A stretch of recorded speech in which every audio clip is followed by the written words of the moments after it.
Impact player हा IPL मधील प्रकार अनेकांना आवडतो तर अनेकांना आवडत नाही. त्यावर चर्चा झाली. मात्र हा इम्पॅक्ट प्लेअर यंदा देखील IPL मध्ये आपल्याला पाहायला मिळणार आहे.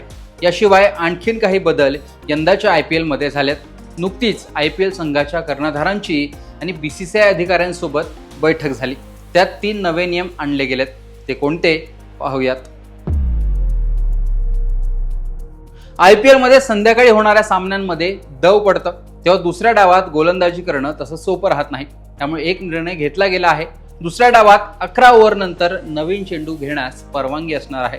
दुसऱ्या डावातील 11व्या ओव्हर नंतर नवीन चेंडूची मागणी करता येऊ शकते. चेंडू बदलायचा आहे की नाही, नवीन घ्यायचा आहे की नाही, हे अंपायर्स ठरवतील. प्रथमच DRS प्रणालीमध्ये व्हाईट बॉलचा समावेश करण्यात आला आहे. उंच व्हाईट बॉल आणि ऑफसाईड व्हाईट बॉलसाठी आता DRS घेतला जाऊ शकतो. याचा फायदा गोलंदाज आणि फलंदाज दोघांनाही होणार आहे. मात्र लेग साईडच्या व्हाईट बॉलसाठी अंपायर्स निर्णय घेतील. कोरोना काळात खबरदारी म्हणून ICCने चेंडूवर लाळ वापरण्यास बंदी घातली होती. गोलंदाज आणि खेळाडूंकडून चेंडूला चकाकी आणण्यासाठी लाळेचा वापर केला जात होता. त्यासाठी आता पुन्हा परवानगी देण्यात आली.